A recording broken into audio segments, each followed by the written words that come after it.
ଆଲୋ ଏ ଚମ୍ପିକାଳି କରି ସିଆଡେ ଯାଅ ନା ଭୁଇଁ ଫାଟି ପୁରା ହାଁ କରିଛି। ଆଲୋ କୁଣ୍ଡରେ ଯେତିକି ପଡିଛି ଚାଟି ଚଟି ଖା। ଆଲୋ ଚାରିଆଡେ ପୁରା ଦୁର୍ଭିକ୍ଷ ପଡିଛି। ସତରେ ସତରେ ପ୍ରେମ ଏକ ଖରେ ସତା ଅଙ୍କା ବଙ୍କା ନଈ। ଦିନ ବିତେ ରାତି ବିତେ ପ୍ରେମିକାକୁ ଅନେଇ ଅନେଇ। ଅନ୍ତହୀନ ଜଳନରେ ଜଳୁଛି ପ୍ରେମିକ। ଅନ୍ତହୀନ ଜଳନରେ ଜଳୁଛି ପ୍ରେମିକ। ଯେମିତି ମରଇ ଜଳି ନିଆଁରେ ପତଙ୍ଗ। ତ ଚଳିତ୍ର ଯାତ୍ରା ବର୍ଷ ଇନ୍ଦ୍ରଭୁବନର ଜଣେ ପରିଚିତ କଳାକାର ହାସ୍ୟ ଅଭିନେତା ପ୍ରକାଶ ଭାଇ ଆମ ପାଖରେ ଅଛନ୍ତି। ଯେମିତି ଅନ୍ୟମାନଙ୍କୁ ହସାନ୍ତି ଚରିତ୍ର ଭିତରେ ଫୁଲ ହାସ୍ୟ ମାଧ୍ୟମରେ ଲୋକଙ୍କୁ ଖୋରାକ ଯୋଗାନ୍ତି ଷ୍ଟେଜରେ, ତାଙ୍କ ସହିତ ଆଜି କଥାବାର୍ତ୍ତା ହେବା। ଭାଇ ଆମ କାର୍ଯ୍ୟକ୍ରମ ଆପଣଙ୍କୁ ବହୁତ ବହୁତ ସ୍ୱାଗତ, ଶୁଭେଚ୍ଛା। କେମିତି ଅଛନ୍ତି? ନମସ୍କାର, ଜୟ ଜଗନ୍ନାଥ। ଭଲ ତ ଅଛି। ଆଉ ସର୍ବପ୍ରଥମେ ଆପଣଙ୍କୁ ବହୁତ ଧନ୍ୟବାଦ ମିଡ଼ିଆ ଭାଇ ବନ୍ଧୁ, ଯେ ଆପଣ ଏତେ ଚେଷ୍ଟା କରି କଳାକାର ମାନଙ୍କର ସବୁ ଇଣ୍ଟରଭ୍ୟୁ ନେଉଛନ୍ତି। ଆଜି ଆଗକୁ ଯଦି ଆଣିଛନ୍ତି କଳାକାର ମାନଙ୍କୁ ଆପଣମାନେ ବହୁତ ଧନ୍ୟବାଦ। ତ ଆଜ୍ଞା କୁହାଯାଏ ହାସ୍ୟ ଅଭିନେତା ଷ୍ଟେଜରେ ସିନା ହସନ୍ତି, ତାଙ୍କ ଭିତରେ ମଧ୍ୟ ଅନେକ କାନ୍ଦର ଲୁହର ଯନ୍ତ୍ରଣାର କାହାଣୀ ଥାଏ। କିନ୍ତୁ ତଥାପି ସବୁ କିଛି କି ଭୁଲି ସେ ଲୋକମାନଙ୍କର ପ୍ରଥମ ଲକ୍ଷ୍ୟ ଥାଏ ହସେଇବା। ସେମିତି ମାନେ ଆପଣ ଏପଟେ ହସର ସୁରାଗ ଦଉଛନ୍ତି ଲୋକଙ୍କୁ, ସେପଟେ ଘର ପରିବାର ଅଛି, ସେଠି ତାଙ୍କ କଥା ମନେ ପଡେ ଷ୍ଟେଜରେ ନା ତଥାପି ସବୁ ମନେ ପଡିଲେ ବି ଆମର କର୍ତ୍ତବ୍ୟ ହସେଇବା? ଷ୍ଟେଜରେ ମନେ ପଡେନି ଘର କଥା, ସେମିତି କିଛି ଯଦି ଘଟିଲା ଘଟଣା ଦୁର୍ଘଟଣା ତ ଆମେ ଷ୍ଟେଜରେ କିଛି ମନେ ପଡେନି। ଯିବା ବେଳକୁ ସେଠି ଆମେ ମାଙ୍କର ଗୋଟେ ଅଛି ଅବଦାନ। ଘର କଥା ମନେ ପଡେ କେତେବେଳେ, ଏକୁଟିଆ ବେଳେ। ଆଜି ଗୋଟେ ପର୍ବପର୍ବାଣି ଅଛି ତ ସମସ୍ତେ ଯେତେବେଳେ ଏନ୍ଜୟ କରିଥିବେ ଆମେ କୋଉଠି ଥିବୁ ନା ଯାତ୍ରା ଦଳରେ ଅଛି, ଏତେବେଳେ ଘର କଥା ମନେ ପଡେ। ଦ୍ୱିତୀୟରେ ବାବା ମା ଠୁ, ପରିବାର ଠୁ, ସ୍ତ୍ରୀ ପାଖରୁ ସମସ୍ତେ ଦୂରେଇକି ରହିବାଟା ଯୋଉ ଦୁଃଖ, ସେ ଦୁଃଖ ଲାଗେ ବେଳେ ବେଳେ ଯେ ଆଜି ଗୋଟେ ଭଲ ଦିନଟା ଅଛି, ସମସ୍ତେ ଏନ୍ଜୟ କରୁଛନ୍ତି, ଘର ପାଖରେ ସବୁ ବନ୍ଧୁବାନ୍ଧବ, କିନ୍ତୁ ଆମେ ମିସ୍ କରୁଛୁ ଏଇ ଜିନିଷଟା। ତାପରେ ଆମ କର୍ତ୍ତବ୍ୟ ଆଜ୍ଞା, ଏଇଟା ନିଶା ନୁହଁ ପେସା। ତ ଭାଇ କେତେ ଷ୍ଟ୍ରଗଲ କରିବାକୁ, କଷ୍ଟ କରିବାକୁ ପଡିଥିଲା ଏ ଜାଗାରେ ପହଞ୍ଚିବାକୁ? ଷ୍ଟ୍ରଗଲ ବହୁତ କରିଛି ମୋ ଜୀବନରେ ଯାତ୍ରାକୁ ଆସିବାକୁ। ମୁଁ +2 ଆଇଏସସି ସାଇନ୍ସ ଷ୍ଟୁଡେଣ୍ଟ। +2 ପାସ୍ କଲା ପରେ ମୋର ଇଚ୍ଛା ଥିଲା ମୁଁ ବିଏସସି କରି ପାଠ ପଢିବି ବାବାଙ୍କର, କିନ୍ତୁ ମୋ ଇଚ୍ଛା ମୁଁ ଯାତ୍ରାକୁ ଯିବି। କାହିଁକି ନା ମୁଁ ଯେତେବେଳେ ସ୍କୁଲରେ କଲେଜରେ ପାଠ ପଢୁଥିଲି ଡ୍ରାମାରେ ଅଭିନୟ କରୁଥିଲି, ତ ସେଠି ମୋ ଆକ୍ଟିଂ ଭଲ ହଉଥିଲା ବୋଲି ମୋ ସାଙ୍ଗସାଥି ଏବଂ ସାର୍ ମାନେ ଲେକ୍ଚର ମାନେ ମତେ କୁହନ୍ତି ଭଲ ହଉଛି, ତୁ ଭଲ ଅଭିନୟ କରିବୁ। ତ ତାଙ୍କ ପ୍ରେରଣାରେ ମୁଁ ଆସିଲି ଯେ ମୁଁ ଯାତ୍ରାରେ ଟିଭିରେ ବାହାରିବି। ଏଇଟା କହୁଛି ଆପଣଙ୍କୁ 15-16 ବର୍ଷ ହେଇଗଲା ମୋ ଯାତ୍ରା ଅନୁଷ୍ଠାନ। ତ +2 ପରେ ମୁଁ ଯାତ୍ରାକୁ ଆସିଲି, ଆଜି ପର୍ଯ୍ୟନ୍ତ ଅଛି ଆଉ। ତ ପ୍ରଥମ କେଉଁ ପାର୍ଟିରେ ଅଭିନୟ କରିଥିଲେ ନା ଏଇ ଚଳିତ ବର୍ଷ ଯୋଉ ପାର୍ଟିରେ ଅଛନ୍ତି ସେଇଠୁ ଆରମ୍ଭ ନା, କରିଥିଲେ? ମୋ ଯାତ୍ରା କ୍ୟାରିୟର ହେଇଗଲା 16 ବର୍ଷ ଆଜ୍ଞା। ପ୍ରଥମ କୋଉଥିରେ ଡେବ୍ୟୁ କରିଥିଲେ? ପ୍ରଥମେ ଆସିଥିଲି ମଧୁବାସିନୀ ଯାତ୍ରାପାଟି, ଗୋଟେ ଭଦ୍ରକ ମଞ୍ଜୁର ରୋଡ ଜାଣିଥିବେ, ସେଠି ମୁଁ ଆସିକି ଆରମ୍ଭ କରିଥିଲି ମୋ ଯାତ୍ରା କ୍ୟାରିୟର। ପୁଣି ଆସିବାର ଗୋଟେ ମାନେ ରହସ୍ୟ କଣ ନା, ମୁଁ କଲେଜରେ ସେତେବେଳେ ମୁଁ କହୁଛି ଏଇଟା ହଷ୍ଟେଲରେ ଥିଲି, ବାକ୍ସ ଏବଂ ଲଣ୍ଠନ ବେଡିଂ ବସ୍ତା ଧରି ମୁଁ ଯାତ୍ରାପାଟି।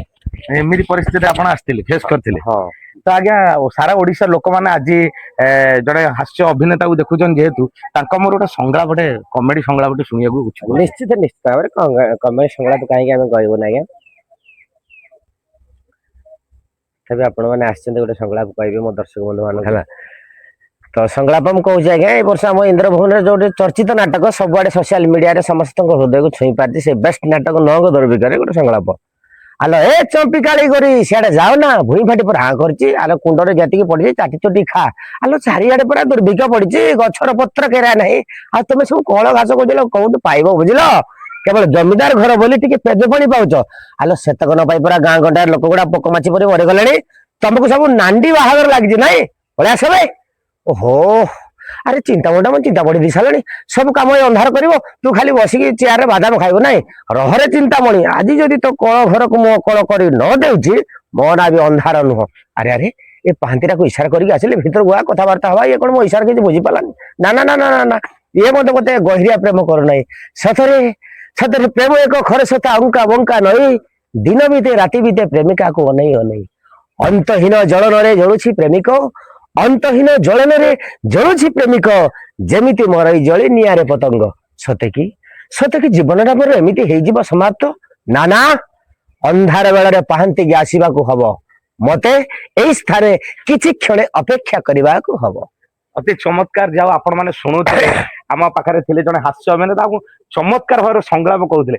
ତ ଆଜ୍ଞା ଏଇ ଯୋଉ ଜିନିଷ ଆପଣ ଆଜି ହାସ୍ୟ ଅଭିନେତା କରୁଛନ୍ତି, ଆପଣଙ୍କ ବାପା ମା ଆପଣଙ୍କୁ ଏବେ ସୁଦ୍ଧା କେତେ ସପୋର୍ଟ କରୁଛନ୍ତି?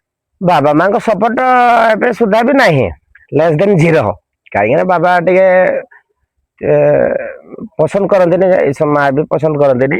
ଆମେ ଏଜୁକେଟେଡ ଫ୍ୟାମିଲି, ଭାଇ ଜଣେ ଚାକିରି କରିଛନ୍ତି ହାଇସ୍କୁଲରେ ହିନ୍ଦୀ ଟିଚର, ବାବା ଜଣେ ଚାକିରି କରିଥିଲେ କଲେଜରେ ପିଅନ ଥିଲେ। ତାପରେ ସିଏ ଚାହୁଁଥିଲେ ଯେ ମତେ ଅଲଗା ଲାଇନରେ ଭର୍ତ୍ତା, କିନ୍ତୁ ମୁଁ ତ ଏମିତି ଆଜି ପର୍ଯ୍ୟନ୍ତ ସିଏ ମୋ ଯାତ୍ରା ଦେଖିନାହାନ୍ତି କି ଯାତ୍ରା ବାଲା ମାନେ ମତେ ସିଏ ଭଲ ପାଆନ୍ତି, ପୁଅ ବୋଲି ମତେ ଭଲ ପାଆନ୍ତି, ସବୁ କିଛି କୁହନ୍ତି, କିନ୍ତୁ ଏଇ ତାଙ୍କର ଏଇ ଯାତ୍ରା ପାର୍ଟିରେ ଅଛି ବୋଲି ଟିକେ ଯେତେବେଳେ ସାଙ୍ଗ ସାଥୀ ବନ୍ଧୁ ବାନ୍ଧବ ପରିବାର ବର୍ଗ ଯୋଉ ଚିହ୍ନା ଲୋକ ଆପଣଙ୍କ ଯାତ୍ରା ମାଧ୍ୟମରେ ଆପଣଙ୍କ ହସ ଟିକେ ଛୁଙ୍କ ପାଆନ୍ତି, ଆଜ୍ଞା। ସେତେବେଳେ କେତେ ଖୁସି ଲାଗେ ଆପଣଙ୍କୁ? ନାଇଁ ନାଇଁ, ଆଉ ସମସ୍ତେ ମତେ ସପୋର୍ଟ ଦିଅନ୍ତି, ଭଲ ପାଆନ୍ତି। ଗାଁ ସାଙ୍ଗସାଥି ବାହାର ମୋ ଫ୍ୟାନ ମାନେ, ମୋ ଫେସବୁକ ରେ ଯେତେ ସବୁ ଅଛନ୍ତି ଫ୍ୟାନ ମାନେ ମତେ ଭଲ ପାଆନ୍ତି। ପରିଶେଷରେ କଣ କହିବେ, ଯାତ୍ରା ଇଣ୍ଡଷ୍ଟ୍ରି ଆଗ ଭଳି ଯୋଉ ଲେଖା ଆସୁଛି ଏତେ କମେଡି ଚରିତ୍ର ଗୁରୁତ୍ୱ ଦିଆଯାଉନି। ଆଗରୁ କମେଡି ଚରିତ୍ରକୁ ପୁରା ପୁଙ୍ଖାନୁପୁଙ୍ଖ ଭାବରେ ଦିଆଯାଉଥିଲା ଗୋଟେ କ୍ୟାରେକ୍ଟର, ଯେ କି କମେଡି ନଥିଲେ ନାଟର କିଛି ମଜା ହିଁ ନଥିଲା। ଆଜ୍ଞା ଯାତ୍ରା କହିଲେ କମେଡିଆନ ଏବଂ ଭିଲିଆନ, ଆଜ୍ଞା। କିନ୍ତୁ ଏବେ ଆଉ କମେଡି କି ଗୁରୁତ୍ୱ ଦିଆଯାଉନି। ଏହାର କାରଣ କଣ ଆପଣ କାରଣ ଆଜ୍ଞା ବର୍ତ୍ତମାନ ଆପଣ କଣ କହିବେ, ସୋସିଆଲ ମିଡିଆ। ଆଗରୁ କଣ ଥିଲା ନା, ବଣ ମଲ୍ଲି ବଣରେ ଫୁଟିକି ଝରି ପଡୁଥିଲା, ଆଜ୍ଞା କିନ୍ତୁ ବର୍ତ୍ତମାନ କଣ ହଉଛି ନା, ବଣ ମଲ୍ଲି ଆଉ ବଣରେ ଫୁଟିକି ଝଡୁନି। ସେ ସୋସିଆଲ ମିଡିଆ ପ୍ଲାଟଫର୍ମ ହେଇଗଲା। ତେଣୁ ଆଗରୁ କଣ ହଉଥିଲା ନା, କମେଡିଆନ ମାନଙ୍କୁ ଆଧିପତ୍ୟ ଏଇଥିପାଇଁ ଦଉଥିଲେ, ନାଟକର ସେମିତି ଦମଦାର କାହାଣୀ ଥିଲା, ହୁଁ। ଯୋଉ କାହାଣୀଟାକୁ ନେଇକି କମେଡି ଚରିତ୍ରରେ ଗୋଟେ ଫୁଟେଇ ପାରୁଥିଲା। ଏବେ ନାଟକର ସେମିତି କାହାଣୀ ନାହିଁ, କେବଳ ଭାଇରାଲ।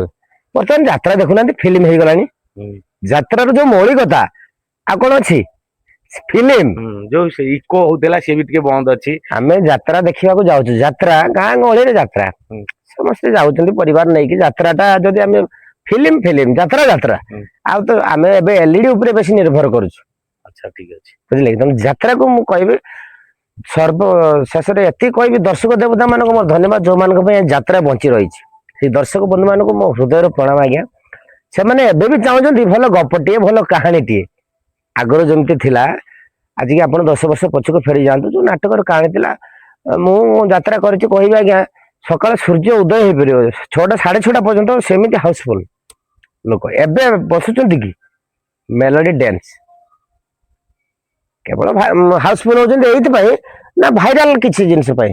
ତା ସହିତ ଆଉ ଗୋଟେ କଥା କୁହନ୍ତୁ, ଅନେକ କମେଡିଆନ ମାନେ କୁହନ୍ତି ଯେ ସ୍ଲାଙ୍ଗସ ୟୁଜ କଲେ, ଡବଲ ମିନିଂ ୟୁଜ କଲେ କେବଳ କମେଡି ହୁଏ। କଣ ଡବଲ ମିନିଂ ନ ୟୁଜ କରିକି କମେଡି ହେଇପାରିବ? ହଁ, କାହିଁକି ହେଇପାରିବନି? ଡବଲ ମିନିଂ କଣ ଆଜ୍ଞା? ଡବଲ ମିନିଂ କିଛି ନୁହଁ, କାହିଁକି ହେଇପାରିବ ନାହିଁ? ସେମିତି ଯଦି ଲେଖାଟା ଥିବ, ଆଉ ଡିରେକ୍ସନ ରାଇଟର ସାର୍ ଲେଖିଥିବେ ସେମିତି, ଆଉ ଡାଇରେକ୍ଟର ସାର୍ ଆମକୁ ବତେଇବେ, କାହିଁକି ହେଇପାରିବନି? ଡବଲ ମିନିଂ କିଛି ନୁହଁ, ଲୋକଙ୍କୁ ହସେଇବା ଦରକାର, ଖୋରାକି ଦରକାର, ହସେଇବା ଦରକାର। ତାପରେ ଯେତେ ଗୋଟିଏ ନାଟକ କଲେ, କୋଉ ନାଟକଟି ଆପଣଙ୍କୁ ରାତାରାତି ପରିଚିତ କଲା ଏବଂ ବହୁତ ମାଇଲେଜ ଦେଇଥିଲା? ଯାତ୍ରା ଜଗତରେ ପରିଚିତ ହେଇଥିଲି ରଙ୍ଗମହଲରେ ହେଇଥିଲା, ଆପଣଙ୍କ ଯୋଉ ବର୍ଷ କରୋନା ହେଲା 2019ରେ, ମୁଁ ସେଇ ଭଦ୍ରିକିଆ ଟୋକା। ସେଇଟା ବେଶ ପରିଚିତ ନାଟକ। ହଁ, ସେଇ ନାଟକରେ ସୁଭାଷ ଭାଇ ହିରୋ ଥିଲେ, ଏବଂ ସେଇ ନାଟକରେ ମୁଁ ପରିଚିତ ହେଇଥିଲି। ତ ଶେଷରେ କଣ କହିବେ ଓଡିଶାବାସୀଙ୍କୁ, କଣ ମେସେଜ ଦେବେ, ସୋସିଆଲ ମେସେଜ? ଓଡିଶାବାସୀଙ୍କୁ ସୋସିଆଲ ମେସେଜ କଣ ଦେବି ଆଜ୍ଞା, ଏତିକି କହିବି ଆପଣ ମାନଙ୍କୁ ଯେ, ଯାତ୍ରା ପ୍ରେମୀ ଦର୍ଶକଙ୍କୁ କହିବି, ଧନ୍ୟବାଦ ଦେବି। ଆପଣ ମାନେ ହଉଛନ୍ତି ଦର୍ଶକ ଦେବତା, ଆମ ଭଗବାନ। କାରଣ ଆପଣଙ୍କ ଟିକଟର ମୂଲ୍ୟ ଯେତିକି, ଆପଣ ଟିକଟ କାଟୁଛନ୍ତି, ଆମ ପରିବାର ଚଳୁଛି ଆପଣଙ୍କ ଟିକଟ ପଇସାରେ। ତେଣୁ ଆପଣ ମାନେ ସେମିତି ଯାତ୍ରାକୁ ଭଲ ପାଆନ୍ତୁ, ଯାତ୍ରା କଳାକାର ମାନଙ୍କୁ ଭଲ ପାଆନ୍ତୁ। ଏଇ ମିଡିଆ ଭାଇ ମାନଙ୍କ ପାଇଁ ଆମେ ଆଜି ଆଗକୁ ପ୍ରକୃତରେ ଆସିପାରୁଛୁ। ଆଜି ବହୁତ ତଳେ ଥିଲେ ଯାତ୍ରା କଳାକାର, ଦିନ ଥିଲା ଆଜ୍ଞା ଏଇ ଯାତ୍ରା କଳାକାର ମାନଙ୍କୁ ଲୋକମାନେ ପସନ୍ଦ କରୁନଥିଲେ, ଗୁହାଳ ଘର, ପାଲ ବାନ୍ଧିକିରି ଏଇ ସବୁ। କିନ୍ତୁ ଆଜି ଯାହା ହଉ, କଳାକାର ମାନେ 4 ଚକିଆ ଗାଡି ଚଢି ପାରୁଛନ୍ତି, ଭଲ ରହିବା ସବୁ କିଛି ମିଳିପାରୁଛି। ସେମିତି କେବଳ ଆପଣ ମାନଙ୍କର ଆଶୀର୍ବାଦ ଆଉ ଭଲ ପାଇବା ପାଇଁ ଆଜ୍ଞା, ଯାହା ହଉ ଭାଇ, ସୋସିଆଲ ଆପଣଙ୍କର ମିଡିଆ। ସମୟ ବାହାର କରି ଆମକୁ କିଛି ମାତ୍ରାରେ ସମୟ ଦେଲେ, ଆଉ ଆପଣଙ୍କ କିଛି କିଛି ଚୁପି ଚୁପି ହସ କଥା କହିକି ଆମ ଦର୍ଶକ ମାନ ହସେଇଲେ, ବହୁତ ବହୁତ ଧନ୍ୟବାଦ। ଆଜ୍ଞା। Thank you so much.